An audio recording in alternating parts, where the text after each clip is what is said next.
Emergency. Emergency. Everybody Everybody to to get from get street. from street.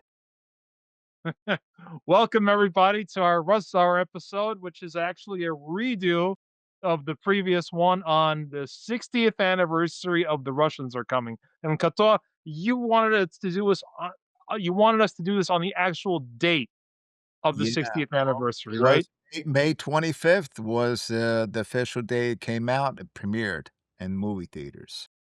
Yeah, what a shame we couldn't get that. Well, we did it, but the problem was that YouTube's copyright algorithm gave us grief for having too many clips from the movie there that we were sharing with you and our guest, Shurik Pitayev, who can't join us today, unfortunately. So we miss him. But either way, this is a redo, and We do hopefully it you'll enjoy because it. it's important to still share this movie, which again, it's, as they say in Russian, "Kruglые цифры." It was 60 years ago, right? So, we just wanna celebrate a movie. It's an important movie too because it's if you take a look at the era in which it actually happened, it was a very unique film for its time. The director Norman Jewison was kind of drawn to stories that were a little bit controversial, maybe, and he decided to do a rapprochement film during the height of the Cold War. I mean, the Cuban Missile Crisis was just not that long before the film actually was made, and it was still fresh in people's memories. And here you have this film where actually Russians are not evil and they're not bad guys. Something that would be very welcome in this day and age, of course. Well Jewison took the idea from a book, right? So, it was from, Benchley's book, The Off Islanders, was based on that. Pretty much everything was copied from that. So, he just thought it was a great idea, though the book was published in 1961, and, this came out in 1966. Filmed in '65. Yeah, it's a very interesting movie because, you had a film, Doctor Strangelove, right? Which was basically in some ways there was a similar hypothesis that there was a misunderstanding between the two great superpowers at the time, the Soviet Union and the United States. And in the case of Doctor Strangelove, which is a comedy, just as this film is, right? But it's a dark comedy because basically it leads to nuclear confrontation. Right, And this film goes in a different direction because at the very end of this film over here, you actually have cooperation between these Russian sailors that, whose submarine runs aground and the American townspeople who initially consider them to be their enemies. And then there's a moment of humanity which unites everybody. And, of course, it's an American film, so there's a happy ending. There wasn't a happy ending with Dr. Strangelove, as all of you who remember the film.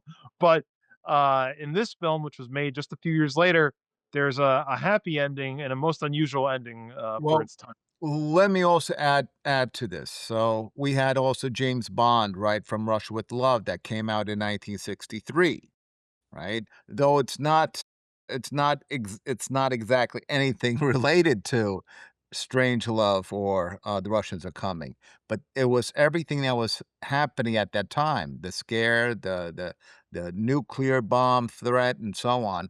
And so that came out in '63. Then you've got also Dr. Goldfoot, that's Vincent Price movie from 1963, 64, 65, I never heard that. and it's again, it's spy versus spy. Everything was spy, and, well, it turns out that the Russians were all communists and spies in America.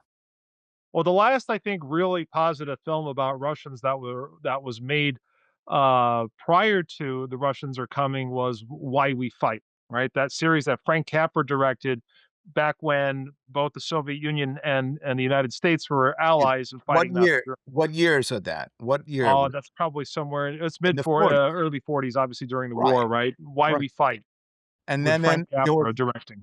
also Balalaika, right, the movie Balalaika, it's a musical, right, but th also showing the Russian there was actually quite a few movies from the '30s and '40s that were being produced here, even as early as from 1920s. Yes. So but we'll get into that another time. Right now, we're focusing on This movie right here. Right, can you show us the poster and tell us a little bit about it? This poster, one of the first things one of the first things when I came back to United States from living and working overseas in Moscow, I was running a Facebook group called "The Russians Are Coming." And I wanted something, and I found on eBay that the original movie poster was available for like $75. It was, there's nothing wrong, there's no creases, there's nothing with this. So, when I came here, the first thing I purchased from eBay was this, movie poster. It's original. It's yeah, it's a really cool poster, and it's interesting because, of course, the love interest in the film is right at the very center, although the love interest was a little bit on more on the periphery in the movie, but it just made for a very nice symbolic image over there. So you have on the It's right comical, right, it's On comical. the right, you have over there Theodore Bikel, the submarine captain, the captain of the submarine that ends up running aground together with his crew. And on the other side, you have Paul Ford, who's the big, World War I, World War II veteran, officer who's in retirement and wants to show Yeah, that he still has his medal and he's going to show those commies. So sure, yeah. he's on the left side together with the villagers. They're confronting each other, and then you have there, Alison Palmer, the girl, and, Alexei Kolchin, the one of the Russian sailors there, where there's a little bit of a side romance, but that's not actually the main, the main, let's say, relationship in the film. I would say the main relationship really is between Carl Reiner's character, Walt Whitaker, and Alan Of Arkin's course. character, Rozanov. It's just showing that people are human. We're all human here. No matter what, no matter which way you're gonna look at it, we're all human. We're all same flock.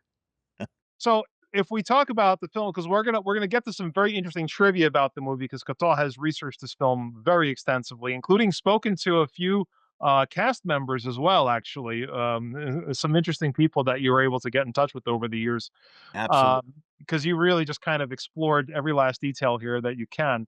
But so just to recap the film, what happens is that there is a submarine that runs aground, a Soviet submarine, because back in those days, and still to this day, you have submarines from different adversarial powers getting close to the continental shelf of another country. And you have, and in those days, that's when the nuclear submarines came out. Now the Sprut, which is the Soviet sub here, that's not an actual nuclear capable submarine, but it doesn't matter. It would have been still scandalous if this sub runs aground and all of a sudden the Americans find out. And that's kind of the tension behind the whole thing. The Soviet sub runs aground, the crew is dispatched to quickly find some boat and get the sub back off the sandbar into the water, and for everybody to disappear as quickly as possible. But nothing goes as planned. And that's where all the comedy starts happening, right? And what ends up happening here is that initially, of course, the Russian sailors are like, okay, we got to find a boat and we got to find it, whichever means we have to do, we have to find it. Well, again, the accents here are very interesting, right? In the also in you skipped a point here. They start the movie without any subtitles. It's only spoken Russian. Only spoken Russian, but they're showing their faces and expressions and so on, right? And you could see that there's some hostile situation there until they get into the garage and they start seeing there's a car there, but in order to get the car running, they need the keys. I'm pretty sure they could have hot wired it, right? So, but that's where it begins, right? And you got one of the actors saying Coca-Cola there and moves on and on and on there to the point where they get to the screen or the door screen. Yeah, so that's what triggers the whole problem. They have to encounter people instead of just quietly grabbing a motorboat and getting it out there and beating it quick. And so they end up going to Walt Whitaker, which is a writer from New York who writes musical comedies. That's the one that Carl Reiner plays. And they have the first encounter with him. And it's very awkward. Of course, in the beginning, they're trying to pretend that they're not Russians. There's a very comic scene where, they say that they're Norwegians for NATO exercises, and then the whole comedy of errors begins, and all these little приключения, little things start happening there. So they the problem is that with every moment now, news is spreading out all of a sudden throughout this small island town, which is a fictitious island that's supposed to be somewhere off the coast of Maine or somewhere up the coast, somewhere around there. Massachusetts. The license plates It were Massachusetts. Massachusetts, okay. It was filmed, of course, in on the West Coast, but essentially this is being faked for a Massachusetts kind of island, and that's what makes it interesting too, because the people on that island, they have the Soviets cut the phone wire right away, right?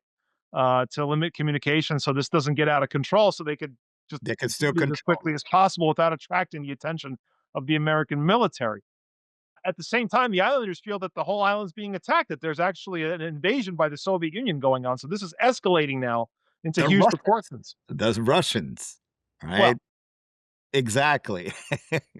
okay, we'll talk about the whole Soviet Russian thing in a separate moment. That's another important point why this film actually is interesting to us as descendants of emigres, right? The white emigres. But good point. But essentially, what happens is that the town sees that the town is being. I mean, the island feels it's being invaded, and the rumors start escalating beyond belief that there are parachutists coming in. That there's and then everybody wants to take up arms. And this is another interesting little point here. This is where you can contrast the American and the Soviet experience, because in the Soviet Union, you didn't have people that had weapons in villages and whatever. You weren't allowed to have firearms unless you were a hunter. It was very controlled in the Soviet Union, very, very controlled. Whereas here in the United States, you have the Second Amendment. So all these people are armed. A lot of them actually are former combat veterans. So they get all these guns, and there's like this little posse that Paul Ford tries to head, and he gets into this headbutting match with the sheriff. So a lot of funny scenes here. Of course, we can't share them with you, unfortunately, but it all builds to this crescendo where at the end of towards the end of the film, and by the way, I just want to mention this, the film is free to watch on YouTube. So if you don't want to hear any spoilers, now's a good time to stop and watch the movie. But we already kind of let on the spoiler anyway, right? There's a happy ending. So what ends up happening at the end of the film is that there's a confrontation because the Soviet commander, Theodore, played by Theodore Bikel, he thinks that his men are missing and they're being held hostage by this rabble of armed Americans. And he says, "Well, I'm going to raise your town unless you bring my men back. I'm not leaving without my men here." Right. And there's this big standoff. And then all of a sudden, one of the most craziest accidents invented in cinema happens where there's a little boy who you, by the way, got in touch with, uh, who falls off of a steeple and somehow some little hook somewhere on that roof of God this will. church catches the pitya of his pants, and he's hanging there. I mean, I don't know who invented this accident. Is definitely But has a very actually, active imagination. but it does happen. Not from the steeple, but have you ever been stuck, like, walking around with your coat and your I don't know, the sleeve of the shirt gets caught somewhere in the Yeah, doorknob but that's your like sleeve. that? I mean, it had to be a little kid because otherwise the weight wouldn't hold, right? Yeah. But this That's a kid ends up gutter. hanging in the air. Right, that's a gutter hook, right. A gutter hook. Okay, there you go. Beware of gutter hooks, although they can save your life like they saved that kid's life. So anyway, instead of the kid just flying off and dying, what happens is that they notice this kid's hanging for his life by literally a thread, and it's without the sailors, without the Russian sailors, this kid's not going to get rescued because they think of how to strategize how to do this human pyramid, but all of them have to work together. And Alexei Kolshin, played by John Philip Law, right? That's the name. He, American actor, we'll get into the actors in a minute, but he basically ends up doing this super acrobatic rescue where he grabs the kid, and then then they're so happy, everybody's so happy that they're thrilled, and then but the problem is now the U.S. Air Force has discovered this because Paul Ford radioed them and over Ed Spooner's radio, and they're about to, start shooting probably, right? So the people create this escort and escort the submarine out so the submarine can peacefully go out without a problem.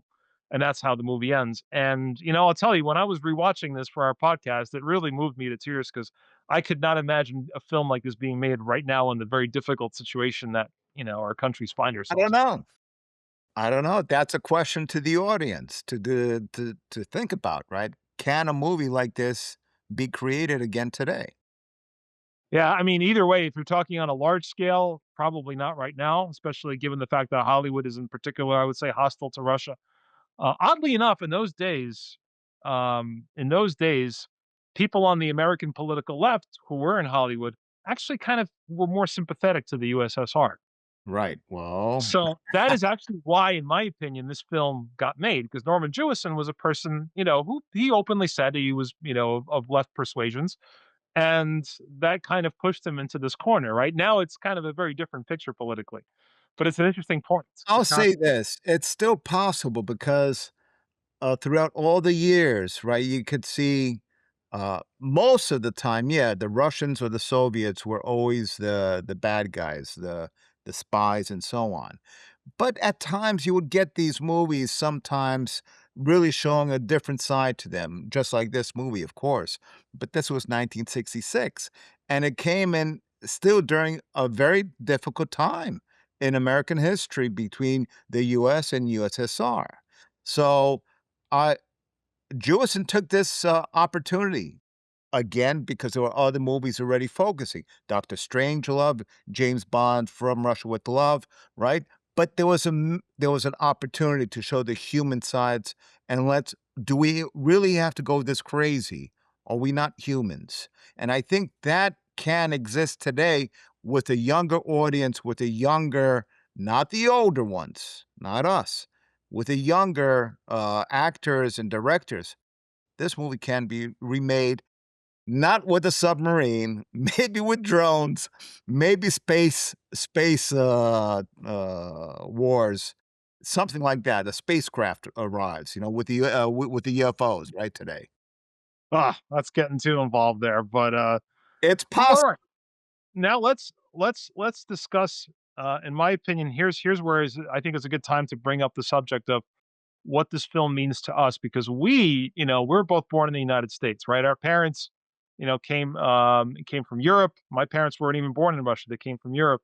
My grandparents were all born just like yours. Were all born in Russia proper, and we were here in the United States and we were in Europe because we disagreed with communism, right? So the whole predicate of the Cold War was an ideological, it was an ideological seed, right? It was the fact that there was communism, which believed in spreading its influence, further, and then you had the non-communist world essentially, and there was this whole confrontation over that, right? So that we were kind of we were anti-communist, and we still are, and we basically so we understood this from a very unique angle, right? We were not in support of, Soviet ideology, but we never said no to the Russian people. And essentially the military people that are shown in this film, including the submarine captain, they're just, they're military people. They're not necessarily ideological Marxists or anything like that, right? And the people in the town are just, American civilians. They're not, necessarily politically They're motivated in any way. right, they're curious. Well, you mentioned about the captain, right? The submarine captain. He was curious. Well, that's how it started. That's how the movie begins, right? He was curious. He just wanted to get a glimpse of it. Although, he would do anything. He didn't care about the 5 meters left before they hit a ground. So, yeah, everyone's a human. Still, everyone in this movie is acting like a human.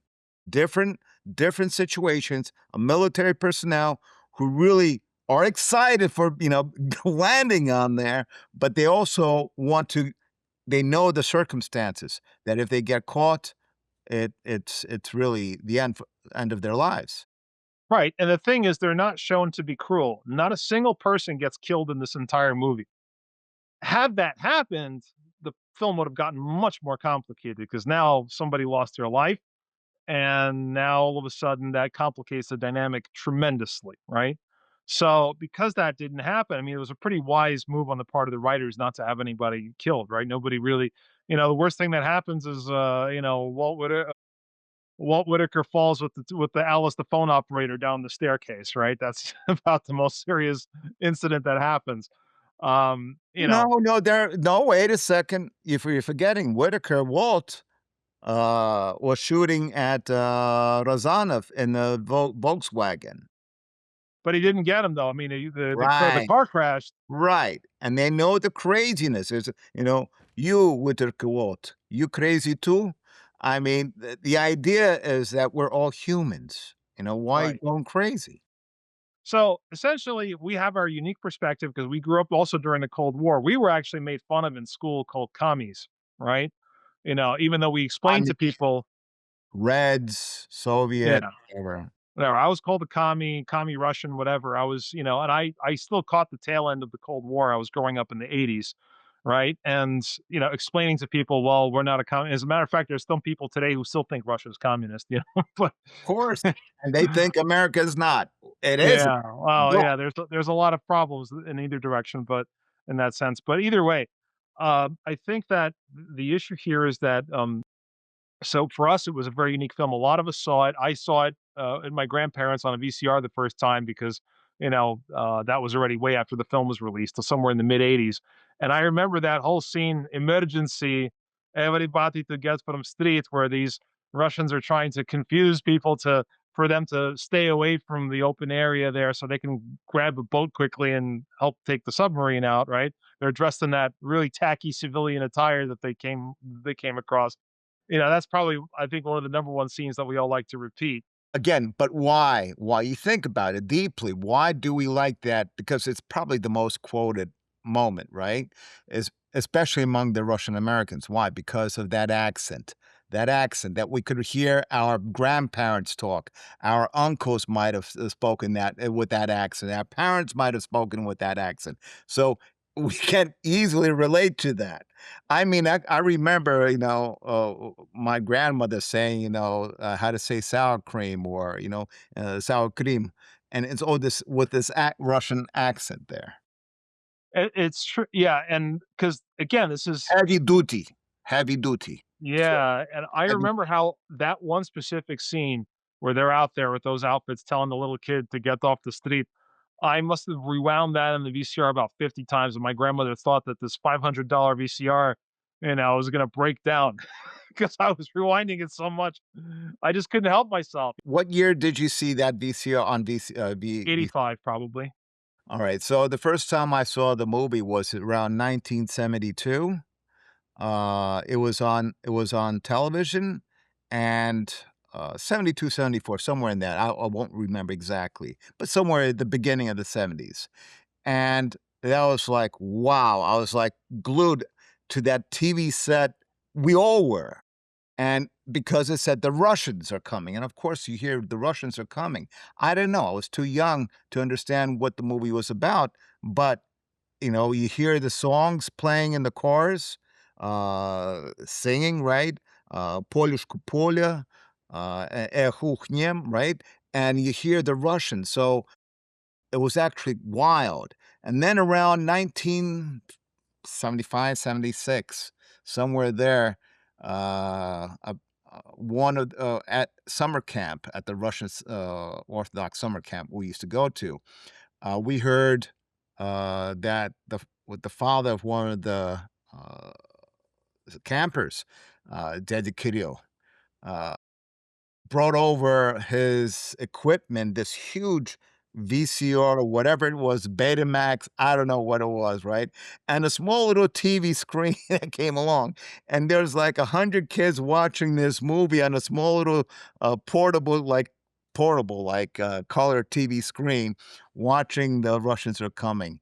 And it was hilarious. We were laughing our heads off. So Yeah, it was a film that, I think most people who see it from our diaspora really love it. It's a real hit with them, especially those who lived in the Cold War when, you had exactly. still you had the fallout drills and all of the other stuff. It was a very interesting time. Um, Kato, you started mentioning the choir, and you really tried to find out as much about this film as you can. So the choir, let's start with the choir. We might as well. Well, the beginning opening scene, opening credits, right? As soon as the movie begins, it's a chorus singing.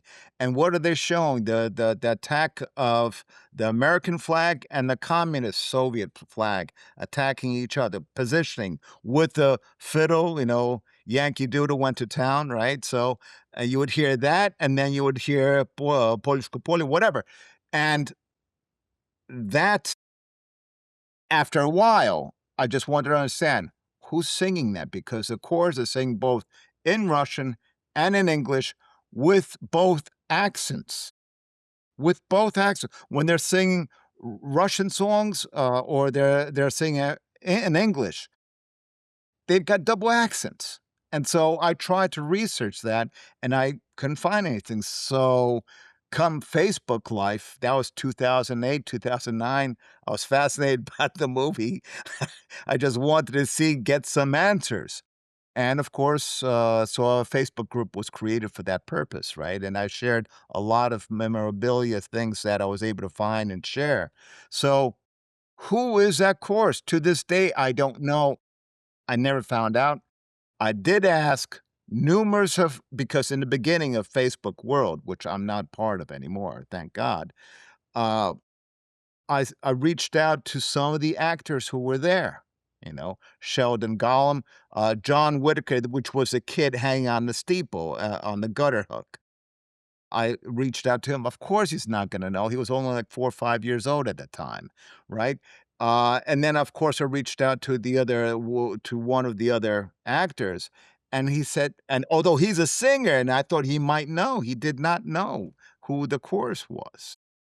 Well, I heard my uncle told me that he somewhere heard Norman Jewison in an interview say that it was a Russian choir from San Francisco. Now, I want to remind everybody that in this time, 1965, when this film was being made, you could not get Soviet actors and Russian choirs to come from the Soviet Union to the United States to record. It was very, very, very difficult to do anything close to that. So all of the casting, all of this had to be done locally, and that puts us in an interesting situation because there is some contact apparently between Jewison and the Russian white emigre community that we're descended from, because they needed people that fluently spoke Russian and that were legally in the United States and that they could work with.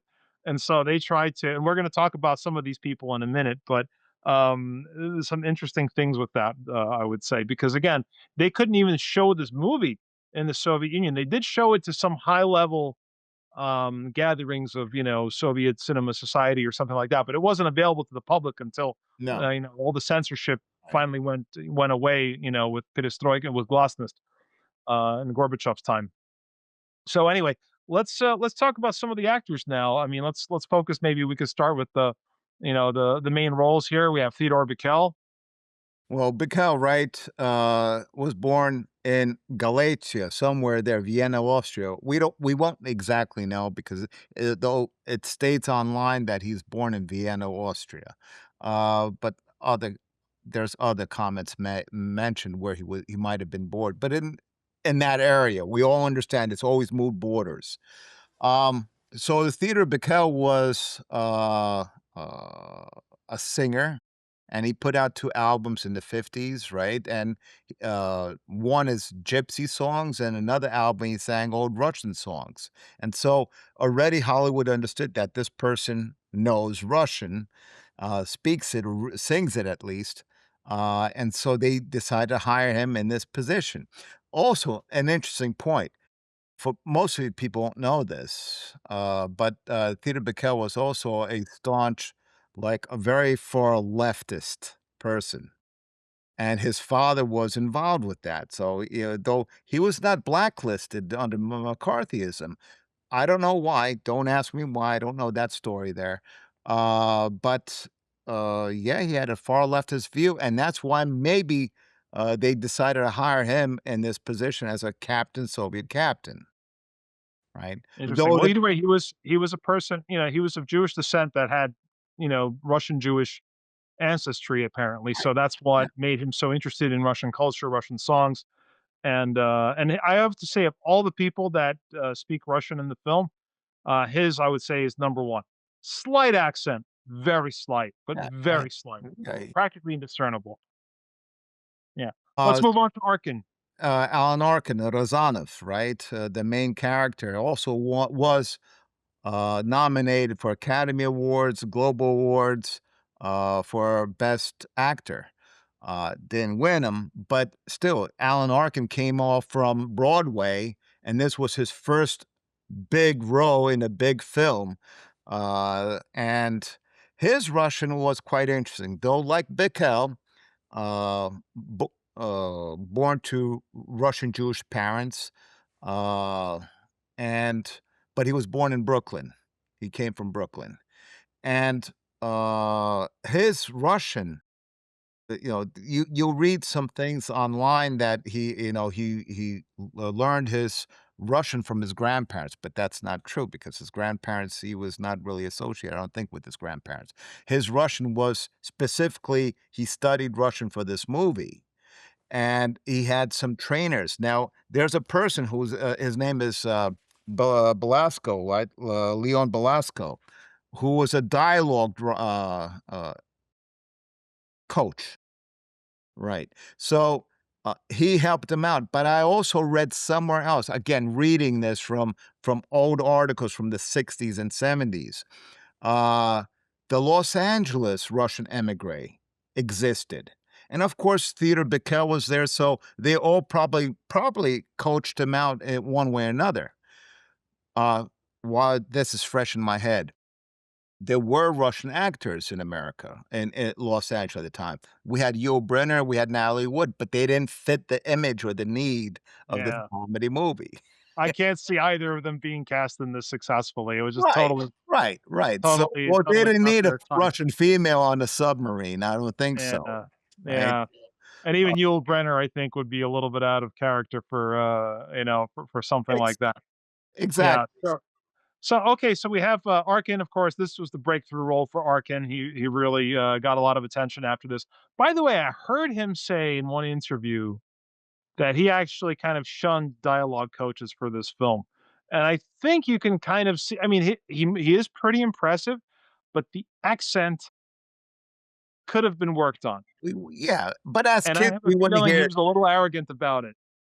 I think as we grow older and years ago, 60 years ago, we could now analyze it, right? But back then, he was quite good with this, Well, "Что вы again, that was like делаете?" it's like having Wolf Schmidt as the only vodka. You did the best you could, right?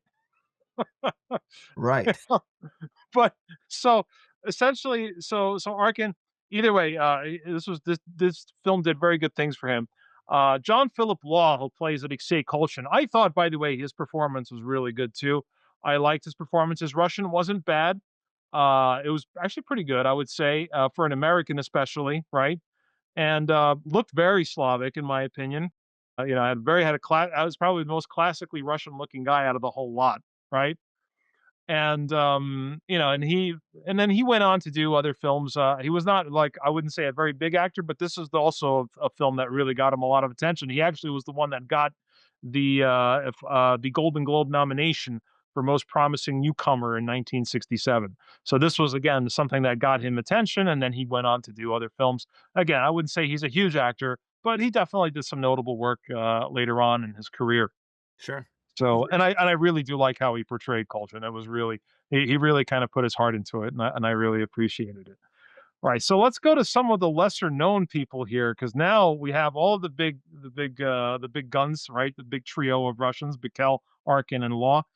And now we have some of the smaller guys who I think are just as interesting, in my opinion, because I always paid a lot of attention to all those guys, especially with the emergency scene and all of that. I'm always following them all the time. And you've done some amazing research on finding out all of these people. So let's Oh, start with an actual Russian who was born in France but learned Russian probably from the cradle, Alex Vasilyev.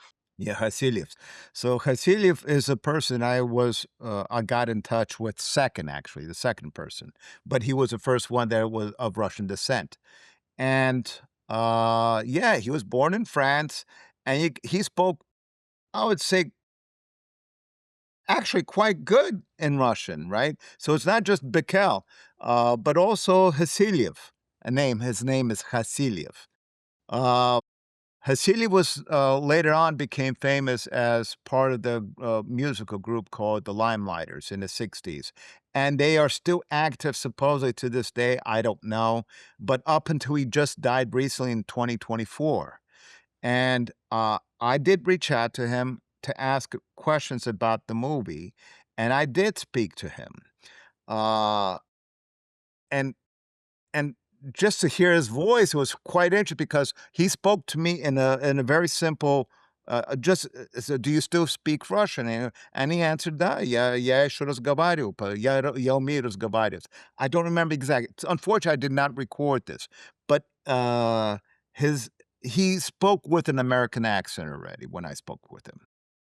Well, yeah, all these years and, spending so much time. I mean, you do lose the language bits and pieces at a time if you don't practice it. But his Russian there, you can hear him saying, calling out to Alison Palmer. That's probably the most vocal you can hear him when he's calls her a babionka. All right, so yeah, that's a very good. He's the tallest of the whole entire bunch as well. Also, very good Well, looking guy. that's the guy who was driving in the car, correct? Yeah, he's driving in the car, the tallest guy. So let's move on to another interesting person who was actually interred at the Jordanville Monastery, Nikita Knets. Nats. Yeah, who So plays this Gromolsky in the and film. his actually real name, last name was Popov, but he changed to Nats when he entered, United States with his mother. His father was dead, and he took over his mom's maiden's name. I believe that's how the story goes. Uh, this was his first movie as a serious role where he says minimal, but you could see him in several different places. His face, right? He would appear in the post office, right, with a gun when they're hanging up Muriel on the wall, right? And it says, "Yeah, yeah, it's viñedos," and Muriel kicks him with her feet, right? And, just he was trying to show that he said his viñedos actually very well, right? Yeah. So, not just Bickel, right? You were saying that only hit. No, no, no. Well, I Nikita wasn't saying only, but I would say this is the problem is these other guys were not given a lot of lines to say. So you hear little bits and pieces. You don't hear like Bikel has entire sections of dialogue there. So either well, way, what I give these guys credit because they really, both Kasidev and Nats, they really brought a lot of Russianness into the role. And yeah, yeah, and by the way, speaking of Nats, I was able to find online, I'm sure you've seen this as well, that his estate was auctioning off some materials regarding the Russians are coming, a script book that was autographed by a number of different actors there and his own he was an illustrator as you explained to me he did a lot of storyboard drawings and he did some drawings from this film so you can probably also see it online. I'll share some images with you of Nats's memorabilia concerning the Russians are coming, including even call sheets from the production. Very interesting. Okay, so so wait a second. So, he's actually an interesting also subject, as you said, he was an illustrator, and he stayed as an illustrator throughout the years. I think he died in 2010, fairly young for his age. Uh, However, he would sign a lot of his artwork that he used to sign Nikita Popov already. So, interesting. um, and to make an interesting note here, his mom was buried at Jordanville, up in New York, and that's where he wanted to be buried as well because I guess attachment to his mom is more important. I don't know the real case. His wife only recently, I think, died, passed away, but their daughter still lives. Very interesting. So that's probably I would say of all of the cast members, that's probably the one that has the closest adjacency, shall we say, to our immigrant community in some way. Very interesting person, and I'm very glad that you researched him and you found out so much. That's very impressive. Next person is now we're shifting to non-Russians who are playing Russians again. In those days, you found some Europeans, you found whatever worked. If you were European, okay, let's see you play a Russian, right? We still have an American here too in the list, but we'll start with Danny Klega, the one who is basically Theodore Bikel's sidekick in this. He's a Czech guy, and you can see when he speaks Russian, he sort of gets the accent close, but the biggest problem is he has the classic problem that all Western Slavs have, and Serbs as well, by the way, Southern Slavs. They can't say, so he says "Živo." Jivo, yeah, yeah. Lechits nos, he has this like way of It's pronouncing putting me out things that's there. very Jivo. Western Slavic, like the way a Pole or a Czech would speak Russian. So that's him. He plays in some I think he was in a Gilligan's Island series. Gilligan's Island as an astronaut. Next on the list, we have a kind of a bit of a notorious person here. Speaking where he is Serbian, also a Slav. Milos, real last name is Milosevic. and he plays this guy Lysenko, who has a number of small little lines in the whole thing. And maybe you could tell us his sad story. It's, actually, a really sad story because and officially, there's an official note. So, uh, they found him dead with Mickey Rooney's wife. And Mickey Rooney was married, I think, like 4, 5, 6 times. And this was, wife number 2 or number 3, I don't remember right now. But yeah, Milos was found dead with his wife, and what the official story was that, uh, he killed Mickey Rooney's wife and then killed himself. No further investigation was ever done. Yeah, Which Mickey Rooney wasn't always that sweet kind of guy, and there were a lot of finger pointing that he was just jealous of what was going on that he found out. So anyway, well, not because here the to murder was actually done with his pistol or revolver or whatever it was, I don't know. and So and tricky he situation so there. he died actually before the movie was released. Yeah, Milos, right. And I think there was another film as well that he was in, and they released both of them, like, kinda close to each other after he died. Yeah. Wild. I guess we'll never know what happened. So, now we have some of the smaller guys over there, who just utter a couple of lines. There's a Gino Gattelieri, Italian guy who plays this Krigitskin, and my favorite moment with him is when he discovers Coca-Cola at the very beginning in the garage. Yeah. Well, Coca-Cola, yeah. Amerikanska pszenica, which is manure. and and then Milos tells him to shut up and whatever. Milos, by the way, tells a number of people to shut up. I think that's his favorite line is Molchi in the whole movie. But Gottolieri, I found a bit where he played in a Sinatra film. This Italian officer who was working for the SS in a war film with Sinatra, and then you discovered him in a film called Stripes with with Bill Murray, With and Bill Murray. he Right. literally appears on the screen for like 5 seconds. Yeah. That's That's it. all they needed. So Gino, but this is again an example of pre-90s. You needed somebody Russian in a film. It was very slim pickings.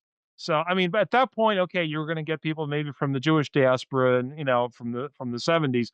But Gino had already played a Russian role, so he could be like, all right, fine, I could say a few words, and he didn't do bad. I think that's common though. Even in today's, there's so many that play spies and so on, and mafia members, right? So it's still what Hollywood, what the director sees eventually, right? Yeah. Then there's Paul Verdier, a French guy who plays Malyavin, and his claim to fame in the film is he thinks that the The church playing hymn that the hymn that he's hearing from the church that it's Handel, right? And then another guy corrects him, but Handel is his star moment there, and then the fact that he can't properly say emergency, that's his other moment there. So, next guy is Ray Baxter, who I have no idea what he did. He basically did some very low budget film just before that, and then maybe one film afterward or a couple, and that's it. An American guy, he plays this Brodsky, and he's the one who answers Verder and says, "Oh no," at the Tchaikovsky, right? So he squeezed out a couple of Russian words here and there in the film. You can hear it in the background, and that's it. Finally, we have Konstantin Baksheev, and he plays this guy Vasilov, and he literally just utters one thing when he basically helps someone get up on a telephone pole, and we don't know who this person is at all. Zero information. If anybody knows, if there's any Russians, I actually even reached out to someone in Australia with that last name, but there's no connection there. Apparently, it's a very common last name in like the Siberian Russians, some kind of Turkic origin last name, and that's it. But he might be a white immigrant descendant from San Fran or LA. Who knows? there is a Nicholas Buckshev in Idaho, Boise, Idaho. So is there a connection? We don't I know. hear it's a common last name, so although I've hardly come across it myself. So anyway, that sums up all of the Russian speaking characters in the film. Characters in the film, but still there's, right, Leon Belasco, who was, from Odessa, born in Odessa, right, and he was a dialogue director. And, of course, Sidney Guillerov, born in England, but he was a makeup, stylist, hairstylist, and so on in the movie. Interesting. And then that script again that Knats has autographed, you can eke out some Russian there with a signature that I couldn't figure out, but there was somebody who wrote something in Russian to Knats. So I thought that was kind of very interesting. Again, very different times back then. You were dealing with whoever was here in the United States that could in any way participate in a movie like that. Now you have a much bigger pool of people that could be involved, right? It's just amazing to think what it was like back then trying to make any film about Russia, and that's one of the problems why so many other films didn't do well because they just couldn't find people that either knew how to speak the language or, that were gonna give them good, good research or whatever it was. It was tough. I No, mean, our people from our immigrant community were able to sometimes participate, right? But it was tough. uh, I'll just say this, they want Hollywood is always looking for the face, for the voice, for the character, and if they had to, they'll put Vincent Price in, or they'll put people in.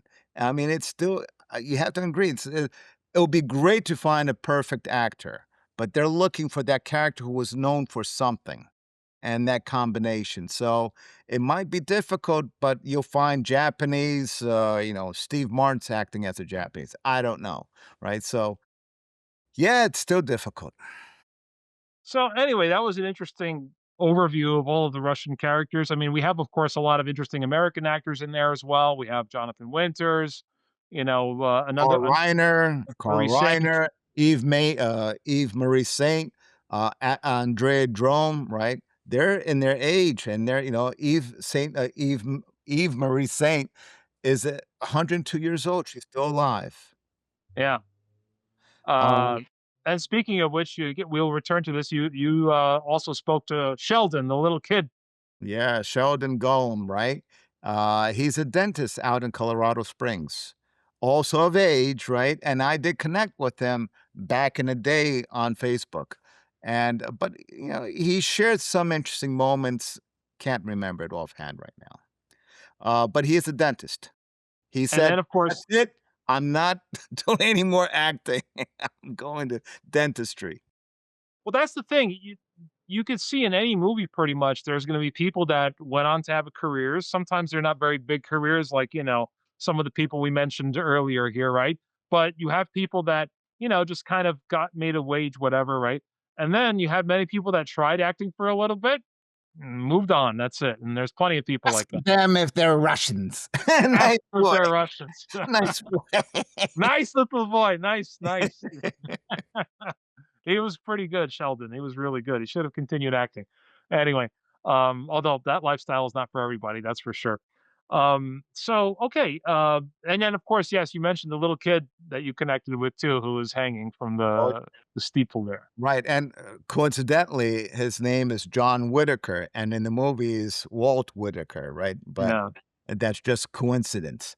Actually, also, we had we're forgetting one person, Brian Keith, who played the Sheriff Matlock, right? Uh, he's the only American actor in this movie who spoke Russian, who studied Russian in his college years. And, when he was, in the Navy, he was a radio man listening to the Russians, the Soviets speak. So he was doing the translation, Very interesting. but they did not use him, to speak Russian in this movie. That's very interesting that they just didn't use him in that capacity. Although he did a great job playing his role. I was Great very job. impressed. He was used in other movies, in the movie Meteor, when he played the doctor, also a physicist or something like that with the Meteor, where he played the Soviet role and a doctor. And then there was another movie that he played in, or a TV series, partially, right? So Brian Keith, yeah, he spoke Russian. And uh, Brian Keith, I read this online, because of John Whitaker acting in this movie as a kid, right, on the church steeple.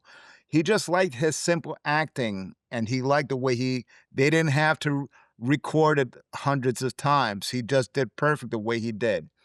And he decided to, when the TV series came out, uh, Father, wa fa f the Brian Keith invited him to be his kid in the TV series. Family Affair, that's it, Family Affair. Family Affair. It's interesting that there are a number of actors in this film, like Jonathan Winters, Paul Ford, Carl Reiner, that were in It's a Mad, Mad, Mad, Mad World, which was like had a smorgasbord of all these different actors. Again, right, And same writers, right? Uh, yeah. and it came at the same time. So anyway, we went through all of the actors. We went through, we talked about how the film was we briefly touched on how it was made. I don't think we went into much detail on that. But I don't know how interesting any anecdotes there that are of any importance. I don't know.